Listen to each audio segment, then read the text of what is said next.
నమస్తే, welcome to Tejaswi media.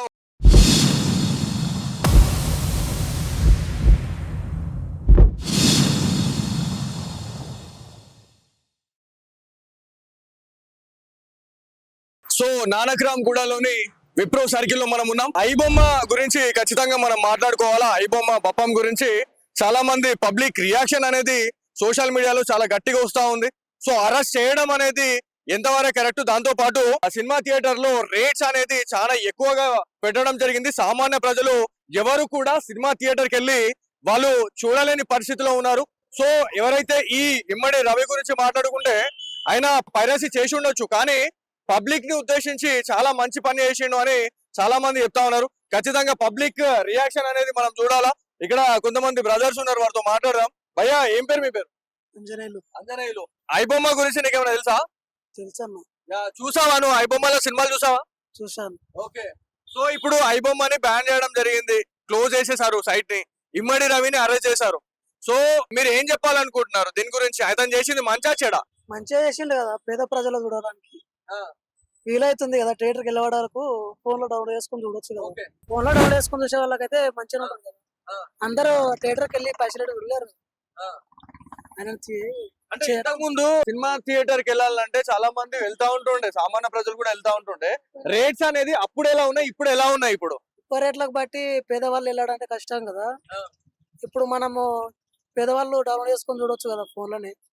ఆయనని చేయడం అనేది అంత కరెక్ట్ ఏం కాదు. ఓకే.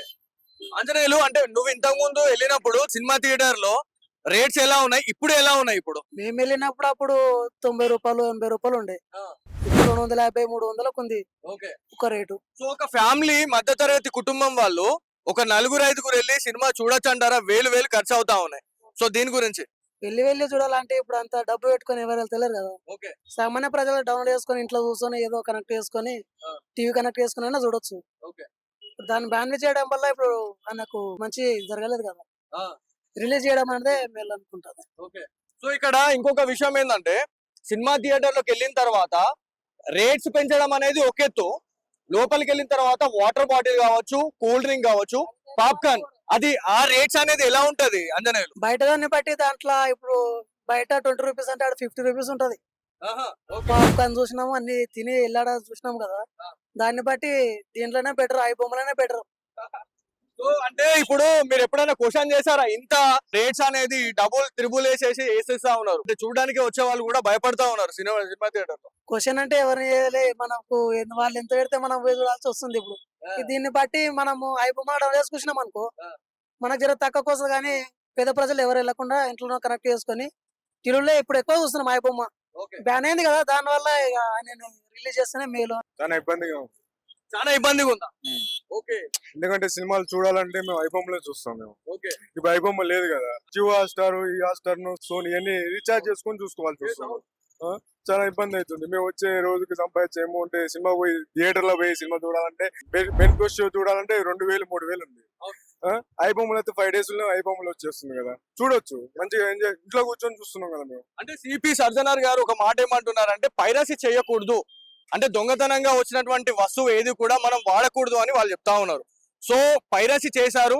ఆ పైరసీ చేయడమే కాకుండా 1x లాంటి బెట్టింగ్ యాప్స్ ని, అదే దాంతో పాటు ఆన్లైన్ గేమ్స్ ని కూడా ఇమ్మిడి రవి అతను ప్రమోట్ చేశాడు. అది తప్పు అని చెప్పి చెప్తా ఉన్నారు. నువ్వు సినిమా టికెట్ తగ్గించి పెట్టు, నువ్వు 1000 రూపాయలు 2000 3000 టికెట్ పెడితే ఉన్న వాడిపై సినిమా చూస్తుండు, లేని వాడిపై ఐబొమ్మలో ఏదో ఫోన్ లో కూర్చొని చూస్తాడు. నువ్వు 3000-4000 పెడితే ఎట్లా చూస్తావు సినిమా? ఫ్యామిలీ తీసుకొని పోవాలంటే 3000-2000 అయిపోతున్నాయి, చూడలేం కదా. అదే ఐబొమ్మలో అయితే కూర్చొని చూస్తాం కదా. ఇప్పుడు సినిమా టికెట్స్ ఎంత రేటు ఉన్నాయి అనేది పక్కన పెడితే, సినిమా థియేటర్లకి ఎంటర్ అయిన తర్వాత ఏ రకంగా దోసుకుంటున్నారు అది మీరు చెప్తారా? చాలా ఇబ్బంది ఉంది. సినిమా థియేటర్ బాగుంటే చూస్తానికి కూడా టైం సరిపోదు.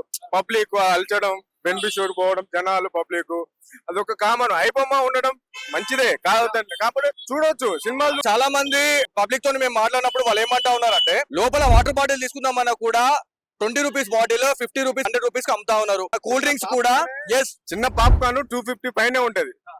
ఒక మిరా థియేటర్ లైనా ఏ థియేటర్ లైనా ఒక 250 కాదు 300 ఉంటది చిన్న పాప్కార్న్. వాటర్ బాటిల్ కొనాలంటే 80 రూపీస్ పైన ఉంటది. కొనలేము కదా. ఒక టికెట్ 800-1000 రూపాయలు పెట్టుకొని చూస్తానికే కష్టం. అయినా పర్లేదు పోతాం మేము. కానీ ఇది పాప్కార్న్ ఫుడ్ కూడా కొనలేకపోతున్నాం కదా అందులోకి. ఇక్కడ చాలా మంది పబ్లిక్ పోలీస్ అధికారులకు సవాల్ విసురుతా ఉన్నారు. ఏమనంటే ఇక్కడ సినిమా థియేటర్లలో రేట్స్ పెంచుతా ఉన్నారు, టికెట్స్ రేట్స్.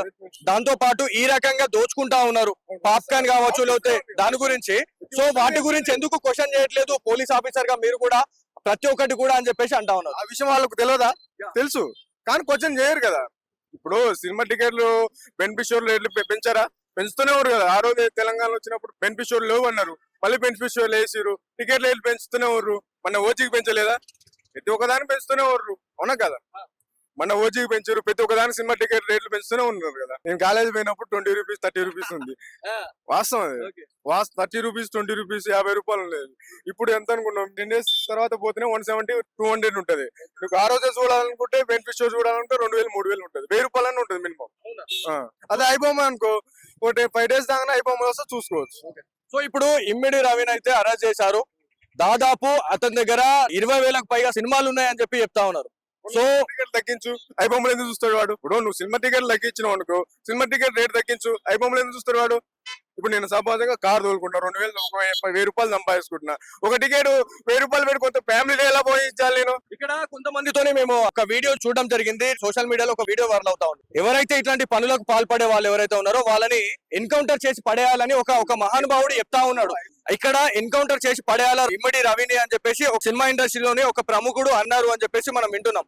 సో ఎన్కౌంటర్ చేయాలా, లేదంటే మన సినిమా వాళ్ళే అతను ఎన్కౌంటర్ చేయాలని కూడా అతను ఈ మాట మాట్లాడడం జరిగింది. ఇది కరెక్టేనంటారా? చట్టాన్ని చేతిలో తీసుకోవడం కరెక్టా? ఎన్కౌంటర్ కరెక్ట్ కాదు. ఆయన ఏదో దొంగతనం ఏం చేయాలి. ఎన్కౌంటర్ ఎందుకు కరెక్ట్ చేయాలని? నువ్వు ఆయనని మంచిగా మంచి పనులకు వాడుకో ఆయనని. ఇది సినిమా థియేటర్ తప్పించి సినిమా ఫీల్డ్. నిన్న శివాజీ చెప్పాడు కదా, శివాజీ ఏమని చెప్పాడు? నువ్వు ఇలా సినిమా పరంగా కాకుండా గవర్నమెంట్ కి మంచి పనులకు, టెక్నాలజీ పరంగా ఎన్నో గవర్నమెంట్ కి వాడుకుంటే బెస్ట్ కదా. దీని వల్ల ఇప్పుడు పైరసీ వద్దన్నావు, నువ్వు పైరసీ ఐబొమ్మ బ్యాన్ చేసినావు, నువ్వు సినిమా టికెట్ తగ్గించు. నేను తీసుకెళ్లి మంచి గవర్నమెంట్ కి ఏదో ఒక టెక్నాలజీకి వాడుకో అన్న. ఇక్కడ ఎవరైతే ఒక సినిమా ప్రముఖులు కొంతమంది కడుపు రగిలిపోయి వాళ్ళు అంటా ఉన్నారు, ఇక్కడ పబ్లిక్ మరి ఎంత కడుపు రగిలిపోతా ఉంది అనేది వాళ్ళకి కనబడట్లే. కానీ పోలీసులు ఎన్కౌంటర్ చేయాలా, లేదు అంటే మన సినిమా ఇండస్ట్రీ వాళ్ళే అతను ఎన్కౌంటర్ చేయాలని చెప్పేసి మాట్లాడుతా ఉన్నారు. ఎన్కౌంటర్ ఎందుకన్నా? ఎన్కౌంటర్ ఇప్పుడు మనిషిని ఎన్కౌంటర్ చేసేంత అవసరం ఏముంది? ఎన్కౌంటర్ చేయాల్సినంత అవసరం ఏముంది? నువ్వు ఐబొమ్మ తీసినావు, క్యాన్సిల్ చేయించినావు, సినిమా టికెట్ తగ్గించావు చెప్తాను ఇప్పటికైనా నేను. ఆ సినిమా టికెట్లు తగ్గించు. సినిమా థియేటర్ లో పోతే కొనాలంటే మినిమం ప్రైస్ లేదు. చిన్న పాప్కార్న్ కింద వస్తుంది 300 400 500 ఉంటుంది.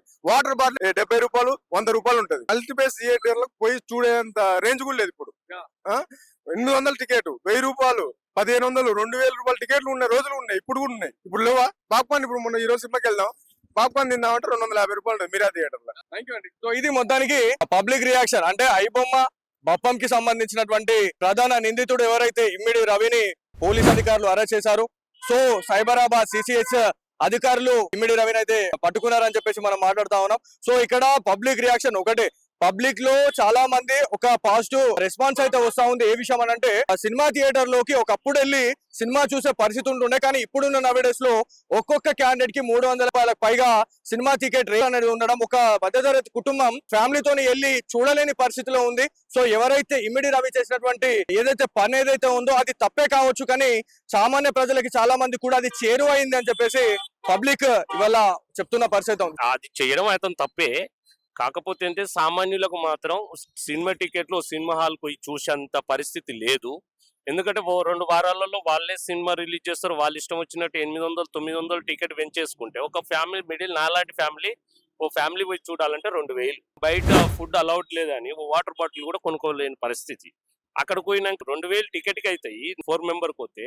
అక్కడ మళ్ళీ తిని బండరాలకు 500 అవుతాయి, 2500. నేను రోజు 1000 రూపాయలు సంపాదించాను.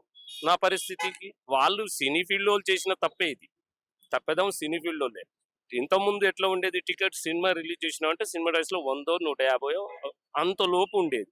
సరే కాల పరిమితం పెరుగుతున్నా గానీ 2000 500 900 2 వారాలలో చేసి వాళ్ళ పాపం వాళ్ళ అమౌంట్ రావడానికి వాళ్ళు చేస్తున్నారు. అన్న దాదాపు మీకు ఇంచుమించు ఒక 45 నుంచి 50 సంవత్సరాలు ఉంటుంది వయసు, 43. సో ఒకప్పుడు సినిమా టికెట్ రేట్ అనేది ఏ రకంగా ఉంటే ఒక 10 సంవత్సరాల కింద కావచ్చు, ఒక 5 సంవత్సరాల కింద కావచ్చు. సో ఈ మధ్య మల్టీప్లెక్స్ ఏవైతే వచ్చిన తర్వాత రేట్స్ అనేది ఏ రకంగా పెరిగినాయి. దాంతో పాటు పాప్కార్న్ మీరు మాట్లాడుతూ ఉన్నారు, పాప్కార్న్ కావచ్చు, కూల్ డ్రింక్ కావచ్చు, వాటర్ బాటిల్, దానిపైన అదనంగా 3-4 రెట్ల పైగా వాళ్ళు డబ్బులు వసూలు చేస్తా ఉన్నారు. 3-4 కాదు 9%. ప్రతి ఒక్క వస్తువు మీద 9%, 3-4% కాదు అది. సమోసా 10 రూపాయల నుంచి 15 రూపాయలు బయట దొరుకుతుంది. అక్కడ 100-150 రూపాయల పైన. వాటర్ బాటిల్ 15 రూపాయలు ఇంక్లూడ్ గా ఇస్తారు వాళ్ళకు. వాళ్ళు అమ్మడానికి 100 రూపాయల. సినీ థియేటర్లు వాళ్ళవి, అన్ని వాళ్ళవి. నాలాంటి సినిమాకి పోవాలంటే ఎందుకు పోతాం? ఆ ఖర్చుతో ఎందుకు? ఐబొమ్మ వల్ల డౌన్లోడ్ చేసుకోవడం, చూసుకోవడం. సరే, అక్కడికి క్లారిటీ ఉందా లేదా పిక్చర్ అనేది, కానీ చూడడం క్లారిటీ అనేది పెద్ద థియేటర్. నువ్వు నీ ఇష్టం వచ్చినట్టు రేట్లు పెట్టు. అంటే ఇక్కడ రేట్లు పెట్టే విషయంలో మీరు దాదాపు ఒక 20 నుంచి 30 సంవత్సరాలుగా మీరు సినిమాకి వెళ్ళడం కావచ్చు, ఇట్లాంటివి జరుగుతూ ఉంటది. సో మన మానవ జీవితంలో ఎప్పుడైనా క్వశ్చన్ చేయడం జరిగిందా? అంటే అక్కడ అధిక రేట్లు పెట్టడము, సో దీని గురించి ఏమైనా అడగడానికి ఛాన్స్ ఉంటది కదా, అక్కడ అడగడానికి ఉండదు. కొన్నావా, ఆన్లైన్ లో ఉన్నావా, ఆడిపోయి కొన్నావా టికెట్, అడగడానికి ఛాన్స్ ఉండదు. కానీ ఎవరిని అడుగుతాం? మొన్న సంజయ్ థియేటర్ కూడా జరిగిన ఇన్సిడెంట్, వాళ్ళు పెంచిర్రు, వాళ్ళు చేసిర్రు, ఒక ప్రాణం పోయింది. ఏం చేసిర్రు? నువ్వే నీ సినిమా నీ హైలైట్ అని నువ్వే జబ్బలు కొట్టుకొని ఒక నిండు ప్రాణం. అలాంటిది తప్పిదం సినీ ఫీల్డ్ ఇదే. ఐబొమ్మ అతను చేసేది చట్టపరమైన నేరమే, కానీ ఇవి చేసింది మాత్రం సినీ ఫీల్డ్ ది తప్పు. తప్పిదాలు ఫస్ట్ సినీ ఫీల్డ్ ని సరి చేసుకోవాలి. అంత మించి తన శిక్ష తనకే. కానీ నువ్వు చేయడం వల్లనే కదా ఇతరులకు తప్పిదారులు పోవడానికి అవకాశం ఇచ్చిందే సినీ ఫీల్డ్. ఇక్కడ సినీ ఫీల్డ్ లో వేలాది కోట్లు నష్టపోయామని చెప్పేసి డైరెక్టర్స్ కావచ్చు, దాంతో పాటు హీరోస్ ఎవరైతే ఉన్నారో ప్రముఖ హీరోస్ ప్రతి ఒక్కరి వల్ల నెత్తి బాదుకుంటా ఉన్నారు. సో ఈ అయితే పైరసీ చేసినటువంటి మూవీస్ ని ఒక వెబ్సైట్ లో పెట్టి దాంతో కూడా అతను బిజినెస్ చేశాడు. ఇమ్మిడి రవి అనే క్యాండిడేట్ బెట్టింగ్ యాప్స్ ని ప్రమోట్ చేశాడు. బెట్టింగ్ గేమ్స్ ఏవైతే ఆన్లైన్ గేమ్స్ ఏవైతే ఉన్నాయో వాటిని కూడా ప్రమోట్ చేయడం జరిగింది. దాంతో చాలా మంది చనిపోయారు అని చెప్పి మాట్లాడుతా ఉన్నారు. అయితే సినీ ఫీల్డ్ హీరోలు సంపాదించుకోవడానికి సినీ పరంగా చేయొచ్చు, బెట్టింగ్ యాప్లకు అడ్వర్టైజ్ చేయొచ్చు, సిగరెట్లకు అడ్వర్టైజ్ చేయొచ్చు, గుట్కలకు అడ్వర్టైజ్ చేయొచ్చు. ఇవన్నీ నువ్వు అడ్వర్టైజ్ చేస్తే తప్పులేదు. కానీ తన ప్రొఫెషన్ లో పోయినప్పుడు తనది తప్పయింది అని ఇప్పుడు దొరికింది కాబట్టి తప్పు అంటున్నావు. నువ్వు చేసేది ఇల్లీగల. నిన్న మొన్న బెట్టింగ్ యాప్ లో ఉన్నారు కదా చాలా మంది హీరోలు కానీ సైడ్ యాక్టర్లు కానీ, వాళ్ళందరూ చేసారు. అది కూడా తప్పే కదా. మరి వాళ్ళు ఎందుకు చెయ్యవు? అది ఒక్కటి. చిన్న సినిమాలు నీవే థియేటర్లు, నీవే సమస్యలు. చిన్న సినిమాలు రిలీజ్ థియేటర్లకు ఎందుకు ఇవ్వవు? అది కూడా సినీ ఫీల్డ్దే తప్పు. అది అసలు సినీ ఫీల్డ్ మార్చుకోవాలి. నీ ఇష్టం వచ్చినట్టు నీ 2 వారాల్లో నీ అమౌంట్ నువ్వు తీసుకోవడానికి చేస్తున్నప్పుడు పైరసీ చేస్తారు. ఇక్కడ ఇంకొక విషయం మాట్లాడుకుంటే చాలా మంది మహిళలు ముందుకు రావడం జరుగుతా ఉంది, ముందుకు వచ్చి మాట్లాడుతా ఉన్నారు. ఇదే పోలీస్ అన్నలు ఎవరైతే ఇమ్మిడి రవిని పట్టుకోవడం జరిగింది, కోట్లు వెచ్చించి మరీ దాన్ని పట్టుకున్నామని చెప్పి మాట్లాడుతా ఉన్నారు. ఇక్కడ ఏటా వేలాది మంది ఏదైతే డ్రంక్ అండ్ డ్రైవ్ చేసిన తర్వాత చనిపోవడం, ఈ మద్యపానం సేవించిన తర్వాత చనిపోవడం అనేది జరుగుతా ఉంది. మరి ఇట్లాంటి దాన్ని ఎందుకు వాళ్ళు నిర్మూలించడం లేదు, దాన్ని ఎందుకు క్లోజ్ చేయడం లేదు అని చెప్పేసి కూడా మాట్లాడుతా ఉన్నారు. సో దీని గురించి ఏం చెప్తారండి? కరెక్ట్ క్వశ్చనేనా? కరెక్టే. ఇది నువ్వు డ్రంక్ అండ్ డ్రైవ్ అంటావు, ఇవన్నీ అసలు సినీ ఫీల్డ్ హీరోలు చేసే అడ్వర్టైజ్ కు అది ప్రాధాన్యత ఉందా లేదా, దీనికి చెయ్యాలా లేదా అనేది ఫస్ట్ అడ్వర్టైజ్ మానుకోవాలి. అడ్వర్టైజ్ మానుకుంటే ఇప్పుడు ఉత్సాహం ఏంది యువతకు, హీరో చేసిండని యువత ఉత్సాహపడుతుంది. నువ్వు లిక్కర్ కు అడ్వర్టైజ్ చేస్తావు, గుట్కాకు చేస్తావు, అన్ని సిగరెట్లకు చేస్తావు. సిగరెట్ హానికరం అంటావు, థియేటర్లో చూపిస్తావు, సిగరెట్ 50 రూపాయలు అమ్ముతావు. థియేటర్లో హానికరం అని చూపిస్తావు, అమ్ముతావు 50 రూపాయలు సిగరెట్. అంటే ఇది తప్పు కాదా? ఇదని నీకు తప్పు తెలియదా? మీ తప్పిదాలు, మీ డబ్బు మీరు ఉన్నది కాబట్టి, మీవి థియేటర్లు మీవి కాబట్టి అన్ని మీరు చేస్తారు. చిన్న సినిమాలు రిలీజ్ చేయండి ఫస్ట్, పైరసీ ఆగుతుంది. ఫస్ట్ ఆఫ్ ఆల్ అదొకటే. చిన్న సినిమాలు ఎందుకు రిలీజ్ చేయరు? మీరు ఎక్కడో చిన్న చేసుకొని వస్తే మీ థియేటర్లు మీవి కాబట్టి మీరు ఇయ్యరు, మీ సినిమాలకే ఇస్తారు. అది తప్పిదం సినీ ఫీల్డ్ ఇదే. తప్పుదారి పట్టడానికి కారణం కూడా సినీ ఫీల్డ్ ఇదే. డబ్బు లేనప్పుడు అందరూ ఐబొమ్మలని చూస్తారు కదా, అవునండి. కానీ ఇప్పుడు బ్యాన్ చేసేయడం వల్ల వాళ్ళందరికీ లాస్. అంటే ఇంతకు ముందు సినిమా టికెట్స్ రేట్స్ అనేది ఏ రకంగా ఉన్నాయి, ఇప్పుడు ఎలా ఉన్నాయండి? సినిమా రేట్లు ఎక్కువ ఉన్నాయి కాబట్టే కదా ఐబొమ్మ వచ్చింది. సో ఇప్పుడు కూడా వాళ్ళు మీడియా మేనేజ్మెంట్, ఫిలిం మేనేజ్మెంట్ ఏమన్నా వాటి తగ్గిస్తే ఇలాంటివన్నీ తగ్గుతాయి అనిపిస్తుంది. బ్రదర్, మీరు కూడా చాలా సార్లు సినిమాకి వెళ్ళినప్పుడు సినిమా టికెట్స్ గురించి ఫైట్ చేయడం అనేది పక్కన పెడితే, లోపలికి వెళ్ళిన తర్వాత చాలా వరకు కూడా నిలువు దోపిడీ చేసినట్టు కనబడతా ఉంటది. వాటర్ బాటిల్స్ కావచ్చు, పాప్కార్న్ గురించి కావచ్చు, కూల్ డ్రింక్ గురించి ఎవరితో అంటే అక్కడికి వెళ్ళిన తర్వాత అదనంగా డబ్బులు ఎక్కువ తీసుకోవడం అనేది మనం చూస్తున్నాం. దాని గురించి పబ్లిక్ ఇంట్రెస్ట్ అండి, వాళ్ళు కావాలంటే తీసుకుంటారు, లేకపోతే లేదు. అంటే అది కూడా తప్పే కదా, డబ్బులు అంటే ఎక్కువగా అమ్మడం అనేది తప్పే. బట్ గవర్నమెంట్ కూడా ఇంకా బయట నుంచి వాటర్ తీసుకెళ్ళడం అలౌ చేయాలి. సో అప్పుడు పబ్లిక్ అనేది వాటర్ ఇంకా కావాల్సిన క్యారీ చేసుకోవచ్చు. ఇప్పుడు ఈ జనరేషన్ లో టికెట్లు చూస్తే చాలా ఘోరంగా ఉన్నాయి. ఇప్పటికి చూసుకుంటే ఒక టికెట్ తీసుకున్న 1500 అలా ఉన్నాయి. ఇంత మొదలు ఆయనకు అర్చయ్యకు మొదలు ఐబొమ్మ నడుస్తున్నప్పుడు ఏదైనా ట్రేడ్ కి వెళ్ళాలన్నా మనకి ఇక్కడే అక్కడ ట్రేడ్ లో పడంగానే మనం ఐ బొమ్మలో చూసుకుంటుంటే అట్లా మనకి అమౌంట్ సేవ్ అవుతుండే. ఇప్పుడు ట్రేడ్ లోకి వెళ్ళాలన్నా స్నాక్స్ కి అక్కడ ఇక్కడ చాలా ఓవర్ గా ఖర్చు అవుతున్నాయి ఆయన ఖర్చు చేసినందువలన. ఇంకొకటి మనకి ఇక్కడ ఏంటంటే ఐ బొమ్మల చూసే మూవీ అక్కడ వెళ్ళి చూడాలన్నా టికెట్లు ఖర్చులు అక్కడ ఇక్కడ ఖర్చులు ఉంటాయి కదా చాలా. అలాగని ఐ బొమ్మ ఇంటర్నెట్ స్టార్ట్ కావాలా